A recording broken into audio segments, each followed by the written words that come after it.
Hi everyone, this is Rinsi from Groww Malayalam channel. നിങ്ങൾ ഇൻവെസ്റ്റേഴ്സിൻ്റെ അടുത്ത് നിന്ന് നമുക്ക് ഒരുപാട് കിട്ടുന്ന ഒരു ക്വസ്റ്റ്യൻ ആണ്. അതായത് ഒരു ബ്രോക്കർ അക്കൗണ്ടിലെ ഷെയർ എങ്ങനെ നമുക്ക് ഗ്രോയിൻ്റെ ഡിമാറ്റ് അക്കൗണ്ടിലേക്ക് ട്രാൻസ്ഫർ ചെയ്യാമെന്നുള്ളത്. അപ്പം ഈ ഒരു ക്വസ്റ്റ്യനുള്ള ആൻസർ ആണ് ഇന്നത്തെ വീഡിയോയിൽ നമ്മൾ കവർ ചെയ്യാൻ വേണ്ടിയിട്ട് പ്ലാൻ ചെയ്തേക്കുന്നത്. അപ്പോൾ നമ്മൾ സ്റ്റെപ്പ് ബൈ സ്റ്റെപ്പ് പ്രോസസ്സ് നമ്മൾ കാണിക്കുന്നതായിരിക്കും. അതായത് എങ്ങനെ വേറൊരു ബ്രോക്കർ അക്കൗണ്ടിൽ നിന്ന് ഗ്രോയിൻ്റെ ഡിമാറ്റ് അക്കൗണ്ടിലേക്ക് ഷെയർ ട്രാൻസ്ഫർ ചെയ്യാം എന്നുള്ളത്. അപ്പം ഇന്നത്തെ വീഡിയോയിൽ എങ്ങനെ CDSLൻ്റെ അണ്ടറിൽ നിങ്ങൾക്ക് ഒരു ഡിമാറ്റ് അക്കൗണ്ടിൽ നിന്ന് വേറൊരു ഡിമാറ്റ് അക്കൗണ്ടിലേക്ക് ട്രാൻസ്ഫർ ചെയ്യുന്നതാണ് നമ്മൾ പറയാൻ വേണ്ടിയിട്ട് പ്ലാൻ ചെയ്തിരിക്കുന്നത്. അപ്പോൾ NSDLൻ്റെ വീഡിയോ നമ്മൾ പെട്ടെന്ന് തന്നെ നമ്മൾ അപ്ലോഡ് ചെയ്യുന്നതായിരിക്കും. അപ്പോൾ തുടങ്ങുന്നതിന് മുമ്പ് നിങ്ങളുടെ അടുത്ത് നിങ്ങളുടെ ഡിമാറ്റ് അക്കൗണ്ട് നമ്പർ അതുപോലെ തന്നെ ഗ്രോയിൻ്റെ ഡിമാറ്റ് അക്കൗണ്ട് നമ്പറും ഉണ്ടായിരിക്കണം. അപ്പോൾ ഈ ഒരു നമ്പർ ഇനി നിങ്ങൾക്ക് അറിയില്ലെങ്കിൽ നിങ്ങൾ ജസ്റ്റ് നിങ്ങളുടെ ബ്രോക്കറിന് നിങ്ങളൊരു മെയിൽ സെൻഡ് ചെയ്യുക.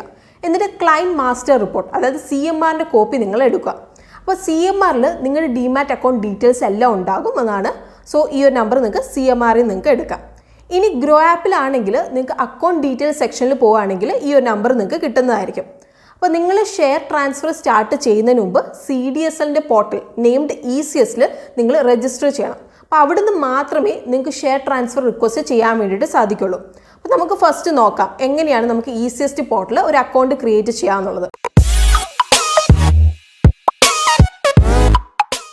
അപ്പോൾ ഫസ്റ്റ് നിങ്ങൾ www.cdslindia.com എന്ന വെബ്സൈറ്റിൽ നിങ്ങൾ കയറുക.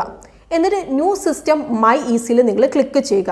എന്നിട്ട് അടുത്ത സ്റ്റെപ്പിൽ ടു രജിസ്റ്റർ ഫോർ ECSൻ്റെ അടുത്തുള്ള ക്ലിക്ക് ഹിയറിൽ നിങ്ങൾ സെലക്ട് ചെയ്യുക. അതിനുശേഷം അടുത്ത സ്റ്റെപ്പിൽ നിങ്ങളുടെ ക്ലയൻറ്റ് ID അതുപോലെ തന്നെ DP ID നിങ്ങൾ എൻ്റർ ചെയ്യാനുള്ള ഒരു ഓപ്ഷൻ വരും. അപ്പോൾ DP ID എന്ന് പറഞ്ഞിട്ടുണ്ടെങ്കിൽ ഡിമാറ്റ് അക്കൗണ്ട് ഫസ്റ്റ് 8 ഡിജിറ്റ് നമ്പറാണ്. അതുപോലെ അത് കഴിഞ്ഞിട്ടുള്ള 8 ഡിജിറ്റ് നമ്പറാണ് ക്ലയൻറ്റ് ID എന്നുള്ളത്. അപ്പോൾ ഇവിടെ നിങ്ങൾ ഒരു കാര്യം നിങ്ങൾ ശ്രദ്ധിക്കണം. അതായത് നിങ്ങളുടെ പഴയ ഡിമാറ്റ് അക്കൗണ്ട് ഡീറ്റെയിൽസ് ആണ് നിങ്ങളിവിടെ എൻ്റർ ചെയ്യേണ്ടത്. അതായത് ഗ്രോയിൻ്റെ ഡീറ്റെയിൽസ് അല്ല നിങ്ങളിവിടെ എൻ്റർ ചെയ്യേണ്ടത് എന്നുള്ള ഒരു കാര്യം നിങ്ങളിവിടെ ശ്രദ്ധിക്കണം. അപ്പോൾ പഴയ ഡിമാറ്റ് അക്കൗണ്ട് ക്ലയൻറ്റ് ID അതുപോലെ തന്നെ DP ID എൻ്റർ ചെയ്ത് കഴിയുമ്പോൾ നിങ്ങളുടെ രജിസ്റ്റേർഡ് മൊബൈൽ നമ്പറിലേക്ക് നിങ്ങൾക്ക് ഒരു OTP വരുന്നതായിരിക്കും. അപ്പോൾ നിങ്ങൾ ആ OTP എൻ്റർ ചെയ്തതിന് ശേഷം നിങ്ങൾക്ക് കണ്ടിന്യൂ ബട്ടൺ നിങ്ങൾക്ക് ക്ലിക്ക് ചെയ്യാം. അപ്പോൾ അതിനുശേഷം ഈ ഒരു സ്ക്രീനിൽ കാണുന്ന ഡീറ്റെയിൽസ് നിങ്ങൾ എൻ്റർ ചെയ്ത് കൊടുക്കുക. അതായത് അക്കൗണ്ട് ടൈപ്പിൽ നിങ്ങളുടെ ട്രസ്റ്റഡ് അക്കൗണ്ട് പിൻ നിങ്ങൾ സെലക്ട് ചെയ്യാം.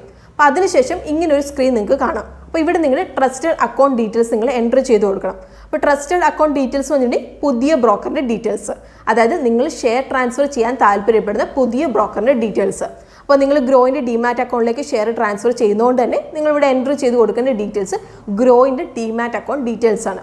അപ്പോൾ ഈ ഒരു ഡീറ്റെയിൽസ് എല്ലാം നിങ്ങൾക്ക് CMRൻ്റെ കോപ്പിയിൽ നിങ്ങൾക്ക് കാണാവുന്നതാണ്. അല്ലെങ്കിൽ ഗ്രോ ആപ്പിൽ പേഴ്സണൽ ഡീറ്റെയിൽസ് സെക്ഷനിൽ പോവുകയാണെങ്കിലും നിങ്ങൾക്ക് ഇത് കിട്ടുന്നതായിരിക്കും. അപ്പോൾ നിങ്ങളുടെ ഗ്രോയിൻ്റെ ഡിമാറ്റ് അക്കൗണ്ട് നമ്പർ എന്ന് പറഞ്ഞാൽ ഒരു 16 ഡിജിറ്റ് നമ്പറാണ്. അപ്പോൾ ഇതിങ്ങനെ സ്റ്റാർട്ട് ചെയ്യുന്നത് ഇങ്ങനെയാണ് 120887 സ്റ്റാർട്ട് ചെയ്യുന്നത്. അപ്പോൾ ഇനി അടുത്ത സ്റ്റെപ്പാണ് ഗ്രൂപ്പിംഗ് എന്നുള്ളത്. അപ്പോൾ ഈ ഒരു സ്റ്റെപ്പിൽ ഇനി നിങ്ങൾക്ക് വേറെ ഏതെങ്കിലും ഡിപ്പോസിറ്ററി പാർട്ടിസിപ്പൻ്റെ അടുത്ത് കുറേ CDSLൻ്റെ ഡിമാറ്റ് അക്കൗണ്ട് ഉണ്ട്, അതുപോലെ തന്നെ അത് നിങ്ങൾക്ക് ഇവിടെ ആഡ് ചെയ്യണം എന്നുണ്ടെങ്കിൽ മാത്രം നിങ്ങൾ ഈ ഒരു സ്റ്റെപ്പ് ചെയ്താൽ മതി. ഇനി ഇല്ലെങ്കിൽ നിങ്ങൾക്ക് ഈ ഒരു സ്റ്റെപ്പ് സ്കിപ്പ് ചെയ്യാം. അപ്പോൾ ഇപ്പോൾ നിങ്ങൾ CDSLൻ്റെ ECS ഫെസിലിറ്റിയിൽ രജിസ്റ്റേർഡ് ആയിട്ടുണ്ട്. അപ്പം ഇതിന് ശേഷം നിങ്ങൾക്ക് CDSLൽ നിന്ന് 3 മെയിൽ റിസീവ് ചെയ്യും. അപ്പോൾ ഫസ്റ്റ് മെയിൽ എന്ന് പറഞ്ഞാൽ രജിസ്ട്രേഷൻ അപ്രൂവലാണ്. സെക്കൻഡ് അതുപോലെ തേർഡ് മെയിൽ ലോഗിൻ ഡീറ്റെയിൽസ് ആയിരിക്കും. അതായത് ലോഗിൻ ID, പാസ്വേഡ് അതുപോലെ തന്നെ പിന്നൊക്കെ ആയിരിക്കും. അപ്പോൾ ECSൽ നമ്മുടെ അക്കൗണ്ട് ക്രിയേറ്റ് ചെയ്തതിന് ശേഷം നിങ്ങൾക്ക് ഷെയർ ട്രാൻസ്ഫർ ചെയ്യണമെങ്കിൽ ECS പോർട്ടൽ നിങ്ങൾ ലോഗിൻ ചെയ്യണം. അപ്പോൾ ലോഗിൻ ചെയ്തതിന് ശേഷം ഇപ്പോൾ നമ്മൾ സ്ക്രീനിൽ കാണിക്കുന്ന ഈ ഒരു ലിങ്ക് നിങ്ങൾക്ക് ഫോളോ ചെയ്യാം. അപ്പോൾ ഈ ഒരു ലിങ്ക് നമ്മൾ ഡിസ്ക്രിപ്ഷൻ ബോക്സിൽ നമ്മൾ മെൻഷൻ ചെയ്യാം. അപ്പോൾ ഇനി സ്റ്റെപ്പ് ബൈ സ്റ്റെപ്പ് നമുക്ക് പ്രോസസ്സ് നോക്കാം. അപ്പോൾ നിങ്ങൾ ഇമെയിൽ ത്രൂ ലഭിച്ച ലോഗിൻ ഡീറ്റെയിൽസ് യൂസ് ചെയ്തിട്ട് ECS പോർട്ടൽ നിങ്ങൾ ലോഗിൻ ചെയ്യുക. ലോഗിൻ ചെയ്തതിന് ശേഷം ട്രാൻസാക്ഷൻ ടാബിൽ പോകുക. എന്നിട്ട് സെറ്റപ്പ് ബൾക്ക് ഓപ്ഷൻ നിങ്ങൾ സെലക്ട് ചെയ്യുക. എന്നിട്ട് നിങ്ങൾക്ക് ഇങ്ങനെ ഒരു സ്ക്രീൻ കാണാൻ വേണ്ടിയിട്ട് സാധിക്കും. അപ്പോൾ ഇവിടെ നിങ്ങൾക്ക് ബൾക്ക് സെറ്റപ്പ് ബട്ടൺ നിങ്ങൾ ക്ലിക്ക് ചെയ്യുക. അപ്പോൾ അതിനുശേഷം എക്സിക്യൂഷൻ ഡേറ്റിൽ നിങ്ങൾ ഇന്നത്തെ ഡേറ്റ് നിങ്ങൾ കൊടുക്കുക.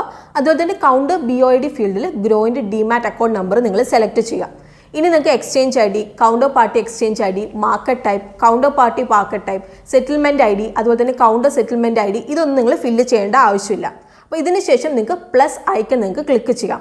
എന്നിട്ട് നിങ്ങൾ ട്രാൻസ്ഫർ ചെയ്യാൻ താല്പര്യപ്പെടുന്ന സ്റ്റോക്സിൻ്റെ ISIN, ക്വാണ്ടിറ്റി അതുപോലെ തന്നെ റീസൺ ഫോർ ട്രേഡ് നിങ്ങൾ എൻ്റർ ചെയ്യുക. ഇനി നിങ്ങൾക്ക് ISIN ഡീറ്റെയിൽസ് അറിയില്ലെങ്കിൽ അക്കൗണ്ട്സ് ISN ബട്ടൺ നിങ്ങൾ ക്ലിക്ക് ചെയ്യുക. അപ്പോൾ നിങ്ങൾക്ക് എല്ലാ ഷെയർസും അവിടെ കാണാൻ വേണ്ടിയിട്ട് പറ്റും. അപ്പോൾ നിങ്ങൾ അവിടുന്ന് സെലക്ട് ചെയ്യാൻ വേണ്ടിയിട്ട് നിങ്ങൾക്ക് സാധിക്കും. അപ്പോൾ ക്വാണ്ടിറ്റിയിൽ നിങ്ങളിപ്പോൾ എത്ര നമ്പർ ഓഫ് ഷെയർസാണ് ട്രാൻസ്ഫർ ചെയ്യാൻ താല്പര്യപ്പെടുന്നത് അത് നിങ്ങൾക്ക് എൻ്റർ ചെയ്ത് കൊടുക്കാം. ഇനി കൺസിഡറേഷൻ എമൗണ്ട് ഫില്ല് ചെയ്യണമെന്ന് നിർബന്ധമില്ല. സോ സ്കിപ്പ് ചെയ്യാം. എന്നിട്ട് റീസൺ ഫോർ ട്രേഡും കൂടി നിങ്ങൾക്ക് സെലക്ട് ചെയ്യാം. എന്നിട്ട് OK ബട്ടൺ നിങ്ങൾ ക്ലിക്ക് ചെയ്യുക. അപ്പോൾ നിങ്ങൾക്ക് ISIN ഡീറ്റെയിൽസ് താഴെ കാണാം. അപ്പോൾ എല്ലാം നിങ്ങൾ ക്രോസ് ചെക്ക് ചെയ്ത് നോക്കുക. എന്നിട്ട് നിങ്ങൾ സബ്മിറ്റ് ബട്ടൺ നിങ്ങൾക്ക് ക്ലിക്ക് ചെയ്യാവുന്നതാണ്. അപ്പോൾ സബ്മിറ്റ് ബട്ടൺ ക്ലിക്ക് ചെയ്ത് കഴിയുമ്പോൾ ഒരു ടെമ്പററി ട്രാൻസാക്ഷൻ നമ്പർ നിങ്ങൾക്ക് കിട്ടും. എന്നിട്ട് നിങ്ങൾ വെരിഫൈ ബട്ടൺ നിങ്ങൾ ക്ലിക്ക് ചെയ്യുക. അപ്പോൾ വെരിഫൈ ബട്ടൺ ക്ലിക്ക് ചെയ്ത് കഴിയുമ്പോൾ ഈ ഒരു സ്ക്രീൻ നിങ്ങൾക്ക് കാണാം. അപ്പോൾ ഇവിടെ ഇതുവരെയുള്ള എല്ലാ ട്രാൻസാക്ഷൻസും നിങ്ങൾക്ക് കാണാൻ വേണ്ടിയിട്ട് സാധിക്കും. അതിനുശേഷം നിങ്ങൾ കമ്മിറ്റ് ബട്ടൺ നിങ്ങൾ ക്ലിക്ക് ചെയ്യുക. അപ്പോൾ ക്ലിക്ക് ചെയ്ത് കഴിയുമ്പോൾ രജിസ്റ്റേർഡ് മൊബൈൽ നമ്പറിലേക്ക് OTP വരുന്നതായിരിക്കും. അപ്പോൾ നിങ്ങൾ അത് എൻ്റർ ചെയ്ത് കൊടുക്കുക. അപ്പോൾ OTP എൻ്റർ ചെയ്തതിന് ശേഷം ECSൻ്റെ 6 ഡിജിറ്റ് പിന്ന് നിങ്ങൾ എൻ്റർ ചെയ്ത് കൊടുക്കുക. അപ്പോൾ ഈ ഒരു പിന്ന് രജിസ്ട്രേഷൻ ടൈമിൽ നിങ്ങൾക്ക് നിങ്ങളുടെ മെയിലിലേക്ക് വന്നിട്ടുണ്ടാകും. അപ്പോൾ ഈ ഒരു പിന്ന് എൻ്റർ ചെയ്ത് കഴിയുമ്പോൾ നിങ്ങളുടെ സൈഡിൽ നിന്നുള്ള റിക്വസ്റ്റ് കംപ്ലീറ്റ് ആയിട്ടുണ്ട്. അപ്പോൾ അതിനുശേഷം നിങ്ങളുടെ നിലവിലുള്ള ഇപ്പോൾ ബ്രോക്കറിൻ്റെ ഒതൻറ്റിക്കേഷൻ ആണ് നമുക്ക് ആവശ്യമുള്ളത്. അപ്പോൾ ഈ ഒരു ഒതൻറ്റിക്കേഷൻ പ്രോസസ്സ് കംപ്ലീറ്റ് ആവുന്നതോടെ ഗ്രോയിൻ്റെ ഡിമാറ്റ് അക്കൗണ്ടിലേക്ക് നിങ്ങളുടെ ഷെയർസ് റിഫ്ലക്റ്റ് ആവുന്നതായിരിക്കും. അപ്പോൾ 2 വർക്കിംഗ് ഡേയ്സിനുള്ളിൽ ഇത് റിഫ്ലക്റ്റ് ആവുന്നതാണ്. അപ്പം എല്ലാം കംപ്ലീറ്റ് ആയി കഴിയുമ്പോൾ ഗ്രോയിൻ്റെ ഡാഷ്ബോർഡിലെ എക്സ്റ്റേണൽ ഹോൾഡിങ്സിൽ നിങ്ങൾക്ക് അത് കാണാൻ വേണ്ടിയിട്ട് പറ്റും.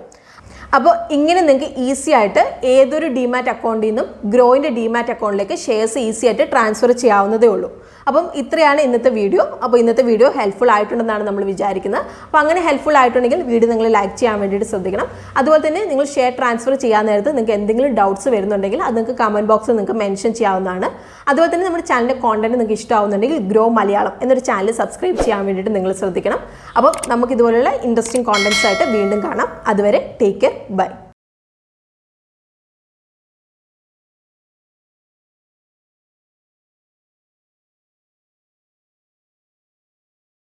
Investment in securities market are subject to market risks. Read all the related documents carefully before investing. Please read the risk disclosure documents carefully before investing in equity shares, derivatives, mutual fund, and or other instruments traded on the stock exchanges.